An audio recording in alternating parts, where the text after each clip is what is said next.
बहुत बड़ा खबर निकल के आया है कि अपने गांव देहात में बहुत बड़ा बाढ़ आने वाला है।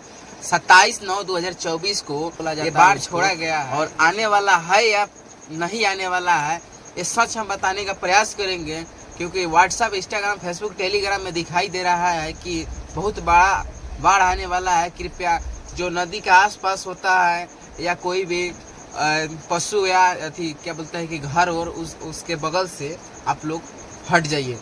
और क्या सच्चाई है इस वीडियो में जानिएगा आपको, और आपको भी पता होगा सच्चाई क्या है, तो आप लोग इस वीडियो के कमेंट में जरूर बताएं। देखिए आप लोग रिकॉर्डिंग के माध्यम से सुन सकते हैं। एक आवश्यक सूचना आप तमाम ग्रामवासियों को यह सूचित किया जाता है कि आज दिनांक 27/9/2024 को गंडक नारायणी नदी में 4,500 क्यूसिक वाल्मीकि नगर से पानी छोड़ा गया है।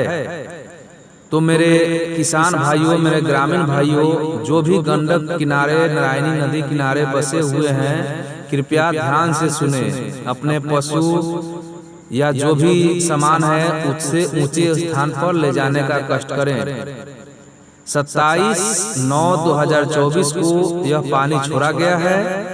आप लोग सावधान हो जाइए, सचेत हो जाइए, क्योंकि बहुत ज्यादा पानी आने की आशंका है। इसलिए आप लोग सावधानी पूर्वक होकर ऊंचे स्थान पर अपने माल जाल पशु को लेकर के जाने का कष्ट करेंगे। और विशेष क्या कहूँ, आप लोग जो सूचना दिए हैं उसकी जानकारी कहीं से भी ले सकते हैं। धन्यवाद। आपका अपना भाई विनय सिंह बिसेन। आप लोगों को इस वीडियो के माध्यम से पता चल गया होगा ये बात झूठ है या सच है। और आप लोगों को वीडियो अच्छा लगे तो कमेंट करके बताना क्या सच्चाई है। जब तक के लिए बाय, अगले वीडियो में मिलते हैं।